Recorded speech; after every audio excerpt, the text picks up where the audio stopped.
The morning sun cast long shadows across the cobblestones of Wellington Barracks as Sergeant Major Jonathan Hayes adjusted his scarlet tunic for the 100th time.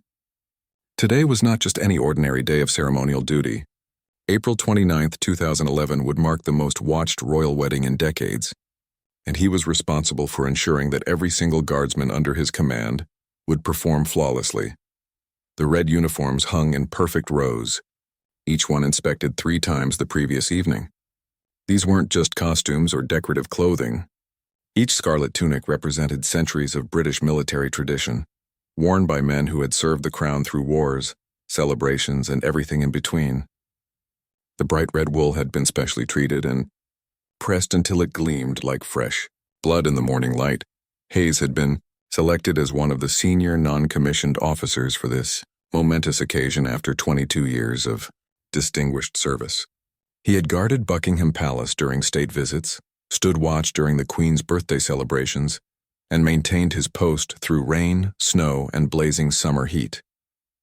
But nothing in his career had prepared him for the pressure of Prince William's wedding day. The telephone call had come 6 months earlier. Hayes was summoned to Horse Guards Parade, where senior officers outlined the security and ceremonial requirements for the wedding. 2 billion people worldwide would be watching. Every camera angle had been calculated, every step measured, every possible scenario planned. The guards would not just be protecting the royal family. They would be representing Britain itself to the entire world. Training had intensified immediately. The selected guardsmen practiced their formations daily, marching from Wellington Barracks to Westminster Abbey and back again. They learned the precise timing required to coordinate with the police, the royal protection officers, and the countless other security personnel who would be involved. Each man had to memorize not just his own position, but the positions of everyone around him. The selection process had been rigorous.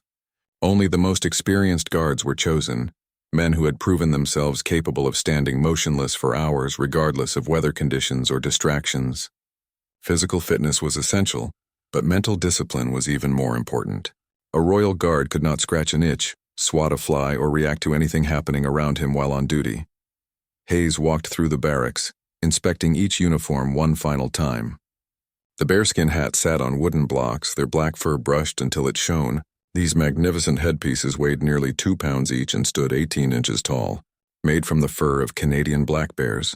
They had been a symbol of the Guards Regiment since the Battle of Waterloo in 1815. The brass buttons gleamed like small suns against the red fabric. Each button bore the regimental insignia, polished until they reflected light like mirrors. The white crossbelts had been bleached and scrubbed until they were pristine. Even the black boots had been polished to such a high shine that they looked like patent leather. As Hayes continued his inspection, he thought about the young men who would wear these uniforms. Most were in their early 20s, strong and dedicated soldiers who had volunteered for the Guards regiments, knowing the demanding nature of ceremonial duties. They came from all corners of Britain and the Commonwealth, united by their commitment to maintaining the highest standards of military bearing. The responsibility weighed heavily on Hayes's shoulders. These guards would line the route from Westminster Abbey to Buckingham Palace, creating a corridor of scarlet and black through the heart of London. They would stand at attention while millions of people cheered, cameras flashed, and the eyes of the world focused on them. Any mistake, any loss of composure would be broadcast globally and remembered forever. The final briefing had taken place the previous evening.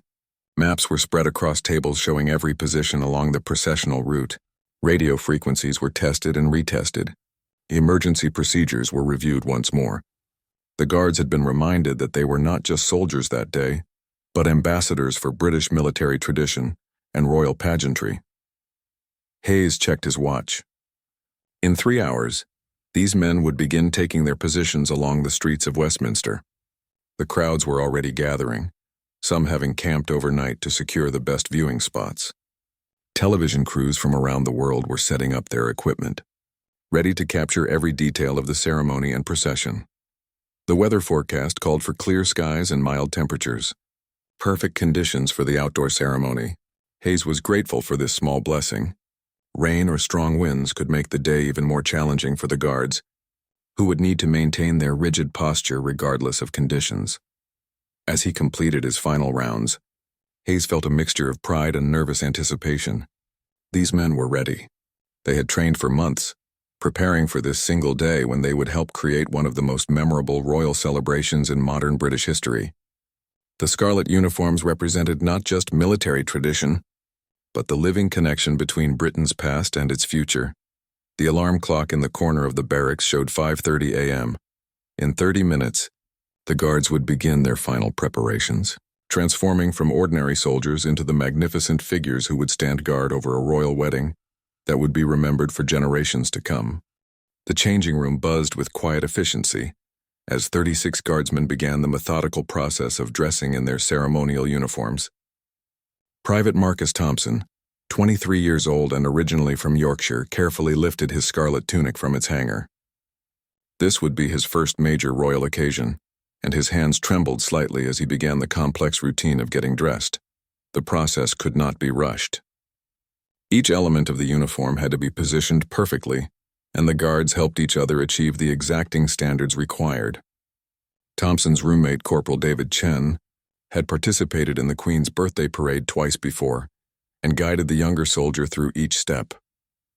First came the white cotton shirt, pressed until it was crisp as paper. Then the thick red tunic, its wool heavy on Thompson's shoulders. The jacket had been tailored specifically for him months earlier, with measurements taken and retaken to ensure a perfect fit. The brass buttons required careful alignment, each one fastened with precision. The white crossbelts came next, positioned exactly as they had practiced hundreds of times. These leather straps crossed over the chest and back, supporting the ceremonial sword and serving as a visual symbol of military order. Chen checked each belt, adjusting the positioning until everything sat exactly right. Thompson's stomach churned with nervous energy. He had joined the Guards Regiment straight from basic training, drawn by the combination of military service and ceremonial duty. His grandfather had served in the same regiment during World War II, and Thompson carried a small photograph of the old man in his breast pocket for luck. The black trousers required equal attention. They had been pressed with razor-sharp creases down the front and back. The red stripe running down each leg had to align perfectly with the seam. Even the smallest wrinkle would be visible to the television cameras that would film the procession from every possible angle. In another corner of the changing room, Lance Corporal James Mitchell was struggling with his collar. The stiff white band had to sit precisely against his neck, tight enough to maintain its shape but not so tight as to restrict his breathing during the long hours of standing guard. Mitchell had been selected for one of the most visible positions, directly outside Westminster Abbey, where he would be filmed by dozens of cameras throughout the ceremony. The guards spoke in hushed tones as they dressed, their voices reflecting the gravity of the occasion. These men had trained together for months, developing the kind of bond that comes from shared discipline and common purpose. They had practiced standing motionless for hours, learned to ignore discomfort and distraction, and drilled their movements until they became automatic. Sergeant Thompson's older brother Robert had driven down from Scotland to watch the ceremony on television. The family had gathered at their local pub, proud that one of their own would be part of such a historic occasion. Thompson thought about them as he adjusted his uniform, knowing that millions of people around the world would see him standing guard over the royal wedding. The white spats came next, the canvas coverings that would protect the guards' boots and add to the crisp military appearance. These had to be laced tightly and positioned perfectly over the polished black leather. Chen showed Thompson how to ensure the spats would not slip or wrinkle during the long day ahead. The most challenging part of dressing came last, the bearskin hat. These magnificent headpieces required careful handling and precise positioning. Too far forward and they would obscure the guard's vision. Too far back and they would look sloppy. The chin strap had to be adjusted to keep the hat secure without being uncomfortable. Thompson lifted his bearskin carefully, feeling its weight and the softness of the black fur. The hat represented more than just military tradition. It was a symbol of British military prowess dating back to Napoleon's defeat. As he placed it on his head and adjusted the positioning, Thompson felt himself transforming from an ordinary young soldier into something larger and more significant. The final inspection took place in the main assembly hall. Sergeant Major Hayes walked slowly down the ranks, examining each man with the critical eye of someone who had performed these duties for over 2 decades. He checked button alignment, belt positioning, the angle of each bearskin hat and the shine on every boot. When Hayes stopped in front of Thompson, the young guard felt his heart rate increase. The sergeant major's eyes traveled from the top of the bearskin to the tips of the polished boots, looking for any flaw that might reflect poorly on the regiment. After what felt like an eternity, Hayes gave a small nod and moved on to the next man. The guards were ready. Their uniforms were perfect, their bearing impeccable, and their training complete. Outside the barracks, the streets of London were filling with spectators, many of whom had traveled from around the world to witness this royal celebration. Television crews were conducting final sound checks, and security personnel were taking their positions. In less than an hour, these 36 men would march out of Wellington Barracks and take their positions along the processional route. They would become part of a ceremony watched by billions, a living representation of British military tradition and royal pageantry. Each red uniform would serve as a symbol of continuity, connecting the modern celebration to centuries of royal history. Thompson checked his appearance one final time in the mirror, hardly recognizing himself in the magnificent scarlet tunic and towering bearskin hat. He was no longer just a young man from Yorkshire. He was a Queen's Guard, ready to fulfill one of the highest honors his regiment could bestow. The massive gates of Wellington Barracks swung open as the first contingent of guards marched into the London morning. Their scarlet uniforms blazed in the early sunlight, creating a river of red flowing through the gray streets. The rhythmic sound of their synchronized footsteps echoed off the buildings, announcing to the awakening city that the royal wedding day had officially begun. Corporal David Chen led his section through the quiet streets toward Westminster. The crowds had not yet reached their full size, but early spectators lined the sidewalks, many clutching small Union Jack flags and cameras. Children pressed against the barriers, their eyes wide with amazement at the magnificent sight of the Queen's Guards in full ceremonial dress. Chen had walked these same streets countless times during training, but today felt completely different. Television cameras mounted on buildings tracked their movement, and he could see photographers positioned at strategic corners, their long lenses capturing every detail of the procession. The weight of international attention was almost tangible. The guards maintained perfect formation as they navigated the streets of Westminster. Each man kept his eyes forward, his bearing rigid and his step precisely timed with his comrades. They had practiced this march so many times that their muscles remembered every turn, every pace, every moment when they would need to adjust their formation. Private Thompson felt sweat beginning to form under his bearskin hat despite the cool morning air. The adrenaline of the occasion was coursing through his system, but his training kept his movements controlled and his expression neutral. A small girl waved enthusiastically at him from behind a barrier, and Thompson fought the urge to smile and wave back. The first checkpoint was Horse Guards Parade, where military coordinators verified that each section was on schedule and in proper formation.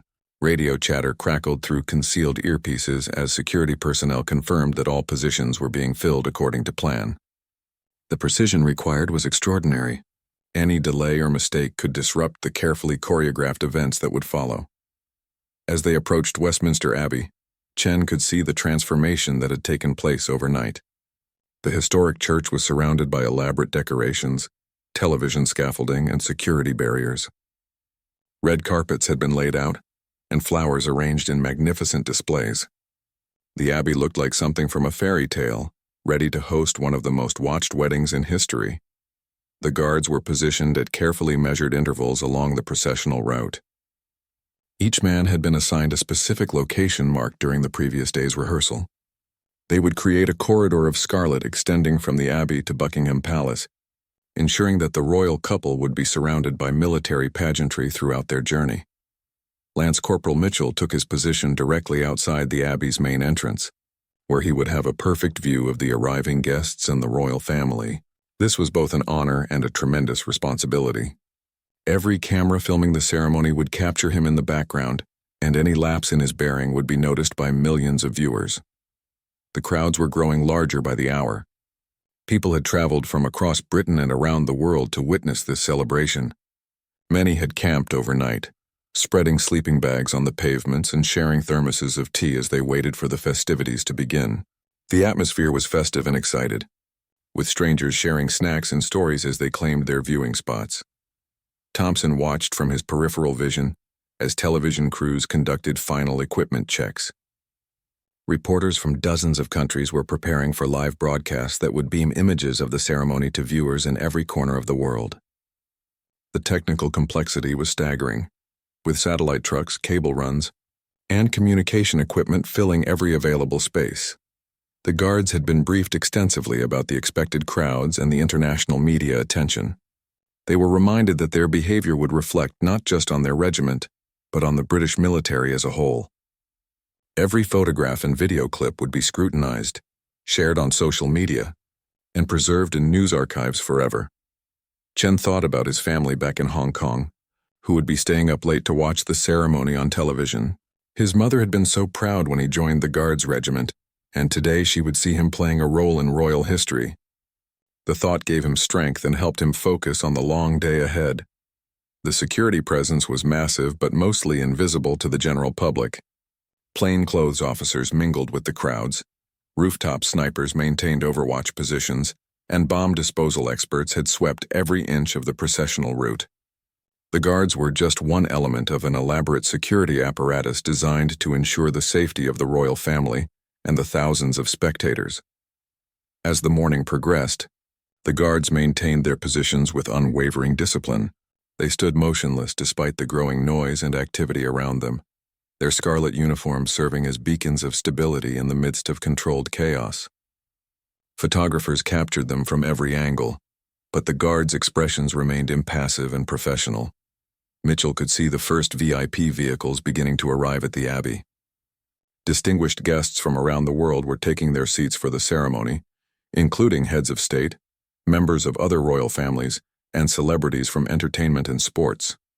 Each arrival was met with cheers from the crowd and flashing cameras from the media. The guards had become part of the spectacle itself. Tourists posed for photographs with them in the background, and television commentators pointed them out as examples of British military tradition. Their red uniforms had transformed them from individual soldiers into symbols of continuity and pageantry. The final preparations were nearly complete. Inside Westminster Abbey, florists were making last-minute adjustments to the elaborate arrangements, and technicians were conducting final sound checks for the ceremony that would soon begin. The guards could sense the building excitement around them, but they remained focused on their duty, ready to fulfill their role in this historic celebration. The crescendo of excitement reached its peak as the royal vehicles began their approach to Westminster Abbey. Lance Corporal Mitchell, standing at attention beside the main entrance, could hear the distant roar of crowds growing louder as the motorcade drew closer. His heart hammered beneath his scarlet tunic, but his exterior remained perfectly composed, a testament to months of rigorous training. The first to arrive was Prince Charles with Camilla, the Duchess of Cornwall, their Rolls-Royce moving slowly through the cordoned streets. Mitchell could see the glint of cameras flashing like lightning as photographers captured every moment. The crowds pressed against the barriers, waving flags and cheering with an enthusiasm that was both deafening and inspiring. Queen Elizabeth II's arrival marked a pivotal moment in the morning's proceedings. Her distinctive yellow hat was visible through the window of the state Bentley as it glided past Mitchell's position. The crowd's cheers intensified, and Mitchell felt a surge of pride knowing he was part of the honor guard for his sovereign. The Queen's presence lent gravity and legitimacy to the entire celebration. Behind Mitchell, inside the Abbey, guests were rising to their feet as the royal family took their places. The ceremony was moments away from beginning, but outside the guards maintained their vigilant posts. Private Thompson, positioned 50 meters down the route, could see everything unfolding through his peripheral vision while keeping his gaze fixed straight ahead. The arrival of Catherine Middleton created a sensation that rippled through the assembled crowds like an electric current. Her vintage Rolls-Royce, decorated with ribbons and flowers, moved at a stately pace toward the Abbey entrance. Thompson caught a glimpse of her ivory dress through the car window, and the crowd's reaction was immediate and overwhelming. As Catherine stepped from the vehicle, Thompson witnessed a moment of pure magic. Her wedding dress, designed by Sarah Burton for Alexander McQueen, seemed to glow in the morning sunlight. The intricate lacework and flowing train created an image of ethereal beauty that would be remembered for generations. Cameras clicked frantically as she adjusted her dress and prepared to enter the Abbey.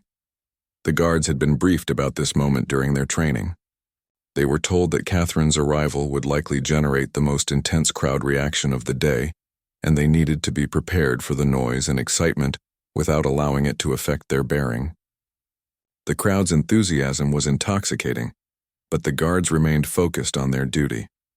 Corporal Chen, positioned near the Abbey steps, had perhaps the best view of the proceedings. He watched as Catherine's sister Pippa carefully arranged the wedding dress train, ensuring every fold was perfect before the bride entered the historic church. The attention to detail was extraordinary, befitting a ceremony that would be watched by billions of people worldwide. Inside the Abbey, the opening notes of the processional began to play.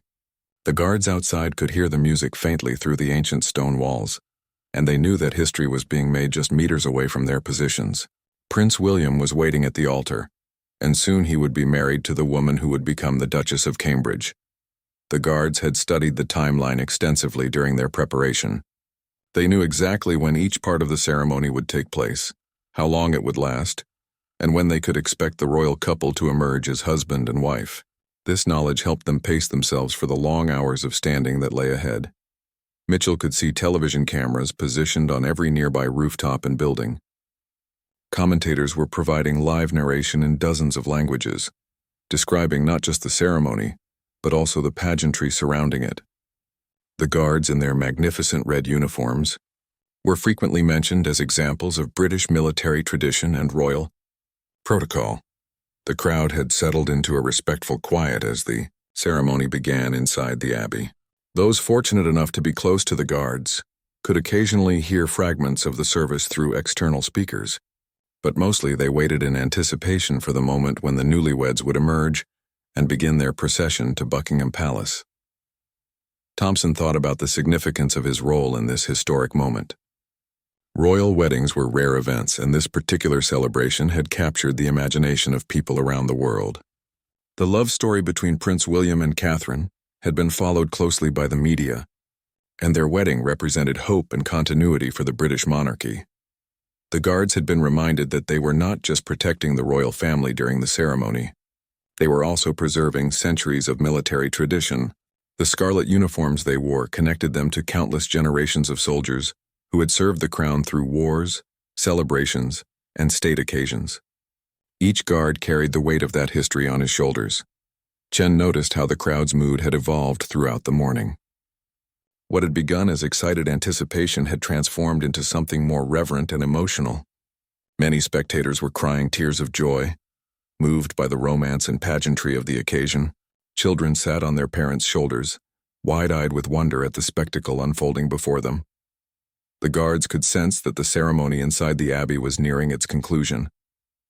There was a subtle shift in the energy around Westminster, a collective holding of breath as everyone waited for the moment when Prince William and his new bride would emerge into the London sunshine as husband and wife. Mitchell checked his posture one final time, ensuring that his bearskin hat was positioned correctly and his scarlet tunic remained perfectly aligned. In just a few minutes, the Abbey doors would open, and the most photographed moment of the entire day would begin. The guards would play a crucial role in the celebrations that followed, creating a corridor of military splendor for the royal couple's journey through London. The massive doors of Westminster Abbey swung open with ceremonial grandeur, and the roar of the crowd exploded like thunder across London. Lance Corporal Mitchell, standing at perfect attention just meters from the entrance, felt the wave of sound wash over him as Prince William and Catherine emerged as husband and wife. The new Duchess of Cambridge's smile was radiant, and her wedding dress caught the sunlight like captured starlight. The couple paused at the top of the Abbey steps, and cameras around the world captured the moment that would define their lives forever. Mitchell could see everything from his peripheral vision while maintaining his rigid military bearing. The joy on their faces was infectious, and even though he couldn't show it, Mitchell felt a surge of happiness for the young couple who had just committed their lives to each other. Behind the newlyweds came the bridal party, including Prince Harry in his military dress uniform and Pippa Middleton in her elegant bridesmaid's dress. The page boys and flower girls, some as young as 3 years old, emerged blinking in the bright sunlight, overwhelmed by the enormous crowd and the thunderous applause that greeted their appearance. The royal couple began their descent down the Abbey steps toward the waiting state landau that would carry them through the streets of London. Private Thompson, positioned along the route, watched as photographers jostled for position, their long lenses tracking every movement. The couple moved with practiced grace, acknowledging the crowd's enthusiasm while maintaining the dignity expected of senior members of the royal family. As William and Catherine reached their ornate carriage, the guards along the processional route came to even sharper attention. The magnificent vehicle, built in 1902 and used for numerous royal occasions, gleamed with fresh polish and was decorated with white ribbons and flowers. The coachman, dressed in traditional royal livery, sat ready to begin the journey to Buckingham Palace. The moment the royal couple settled into their seats, the procession began to move. The clip-clop of the horses' hooves on the London pavement created a rhythm that seemed to match the beating hearts of the thousands of spectators lining the route. Corporal Chen watched as the carriage approached his position, the newlyweds waving and smiling at the ecstatic crowds. The guards maintained their positions as the procession passed, their scarlet uniforms creating a continuous line of military splendor along the entire route. Each man stood perfectly still, but their eyes tracked the carriage's progress, ensuring that security protocols were maintained even during this moment of celebration. Thompson felt a deep sense of pride as the royal carriage rolled past his position. Catherine looked every inch a princess in her stunning wedding dress, and Prince William appeared confident and happy in his RAF uniform. The couple seemed genuinely moved by the outpouring of public affection, and their obvious joy was reflected in the faces of the spectators around them. The procession was accompanied by mounted police officers and additional security personnel, but it was the Queen's Guards in their magnificent red uniforms who provided the most visible symbol of royal protection and military tradition. Television commentators around the world were highlighting their role in the ceremony, explaining the history and significance of their distinctive dress. As the carriage continued its journey through Westminster and toward the Mall, the guards began to receive new orders through their concealed radio earpieces. They would need to reposition themselves for the next phase of the celebration, the appearance of the royal family on the balcony of Buckingham Palace, where the traditional kiss would take place before the assembled crowds. Mitchell was among those selected to march to the palace for the balcony appearance. This was an additional honor, as only the most senior and reliable guards were chosen for this final ceremonial duty. He would help form the honor guard at the palace gates while the royal family gathered. On the famous balcony above, the crowds along the Mall were even larger and more enthusiastic than those at Westminster Abbey. People had claimed viewing spots since the early hours of the morning, and many had traveled from other countries specifically to witness this historic celebration. The atmosphere was carnival-like, with street vendors selling souvenirs, food, and Union Jack flags to the excited spectators. Chen marched with his section toward Buckingham Palace, their synchronized footsteps once again creating the distinctive sound that announced the approach of the Queen's Guards. The red uniforms continued to draw admiring glances and camera flashes, and Chen could see tourists and locals alike pointing excitedly at the magnificent procession. The guards took their positions outside Buckingham Palace just as the royal carriage was arriving in the palace courtyard.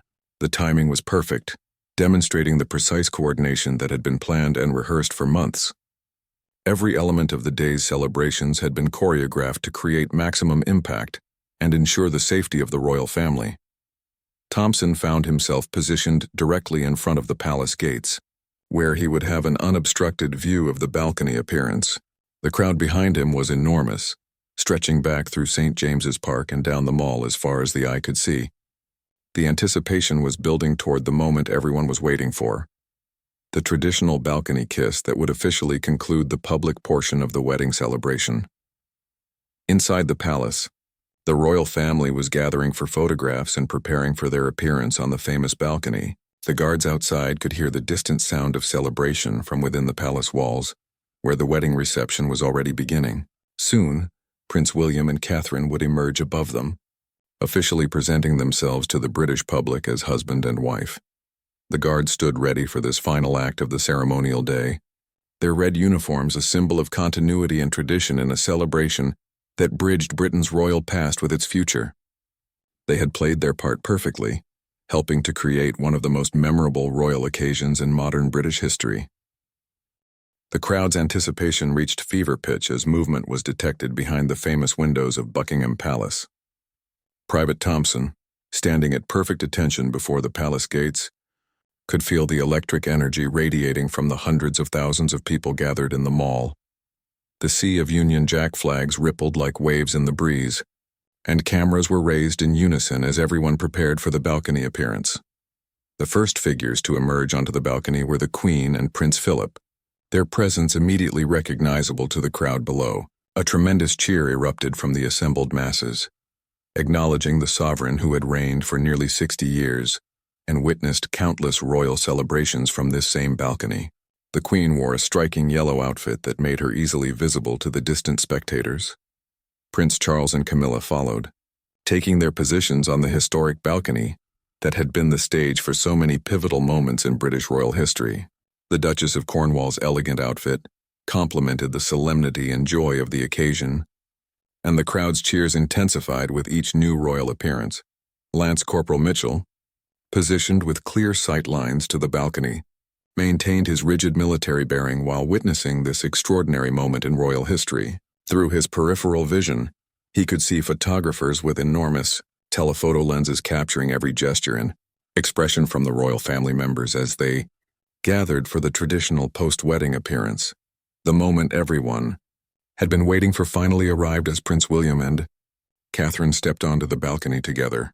The roar from the crowd was deafening, a wall of sound that seemed to shake the very foundations of the ancient palace. Catherine had changed into a second wedding outfit, a simpler but equally elegant dress that allowed her to move more freely for the balcony appearance. The new Duke and Duchess of Cambridge waved to the enormous crowd, their faces glowing with happiness and perhaps a touch of amazement at the scale of public enthusiasm for their marriage.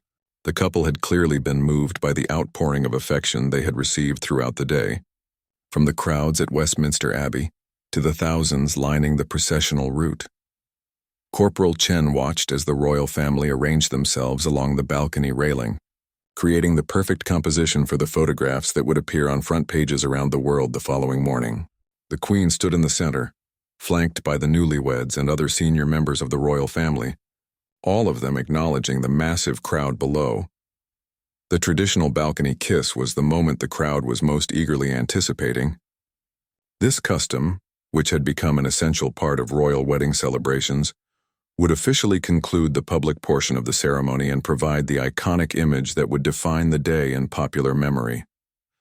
The crowd began chanting encouragement, their voices creating a rhythmic demand for the romantic gesture. Thompson could see the Prince and his new bride exchanging glances and smiles as they prepared for the kiss that would be witnessed by the crowd below and broadcast to television audiences around the world.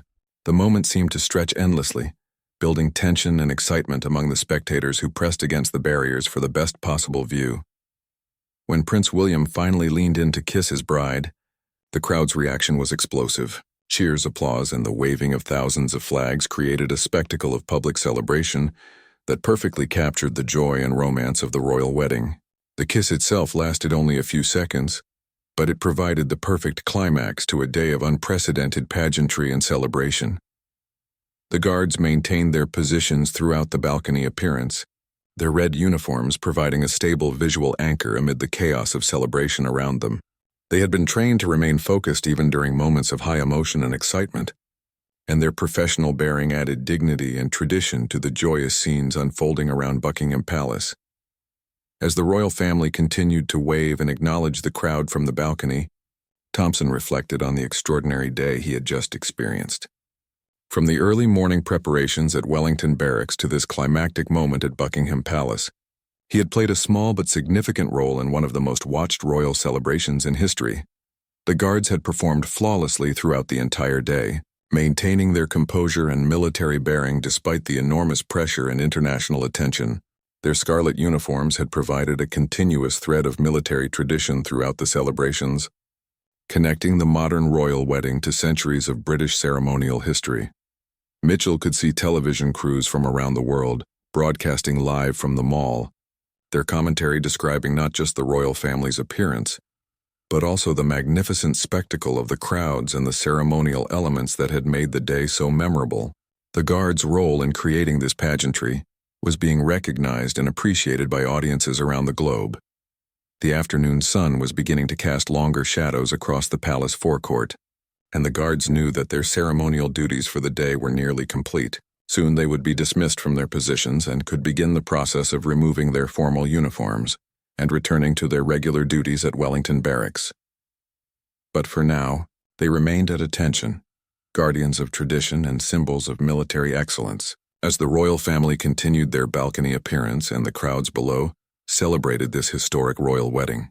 The day had been a perfect combination of military precision, royal pageantry, and genuine public joy, creating memories that would last for generations.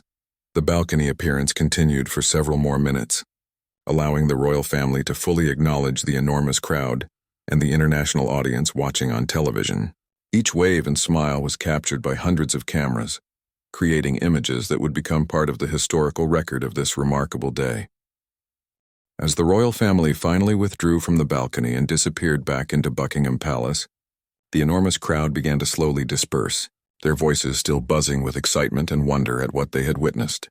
The Guards maintained their positions for another 30 minutes, ensuring security was maintained until the last of the VIP guests had departed and the official ceremonies were completely concluded. Sergeant Major Hayes gave the quiet command that the Guards had been waiting for all day. Through their concealed radio earpieces, they heard the words that officially marked the end of their ceremonial duties. "Stand down. Mission accomplished." The relief was immediate and overwhelming, though none of the Guards allowed their emotions to show while they remained in public view. Private Thompson felt his shoulders relax slightly for the first time in over 8 hours. The tension that had built up throughout the day began to release, and he became aware of the aching in his feet and the stiffness in his neck from maintaining perfect posture for so long. But alongside the physical discomfort came an incredible sense of pride and accomplishment. The Guards began their march back to Wellington Barracks in the same perfect formation they had maintained throughout the day. Their scarlet uniforms, though slightly wrinkled from the long hours of standing, still blazed magnificently in the late afternoon sunlight. Tourists and remaining spectators continued to photograph them as they made their way through the London streets, recognizing that these men had been integral to the day's historic celebrations. Lance Corporal Mitchell walked with a newfound confidence, knowing that he had successfully completed one of the most challenging assignments of his military career. The pressure of performing flawlessly while being watched by billions of people around the world had been intense, but he and his fellow Guards had met every expectation and maintained the highest standards of military bearing. As they approached the barracks, Corporal Chen reflected on the extraordinary day they had all shared. The royal wedding had been more than just a ceremonial duty. It had been a chance to participate in living history and to represent the best traditions of the British military. The Guards had served as a bridge between the monarchy and the people, providing both security and spectacle for a celebration that would be remembered for generations. The changing room at Wellington Barracks buzzed with quiet conversation as the Guards began the careful process of removing their ceremonial uniforms. Each piece was handled with the same respect and attention to detail that had been shown throughout the day.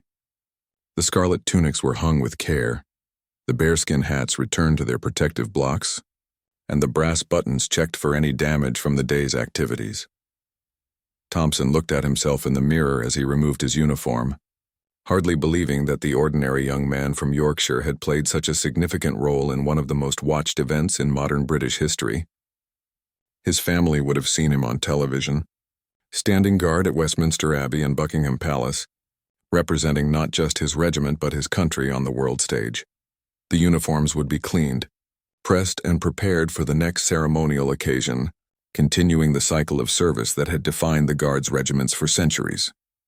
But the memories of this particular day would stay with these men forever, a shared experience that had tested their training and proven their dedication to duty. Hayes conducted one final inspection of his men as they changed back into their regular uniforms.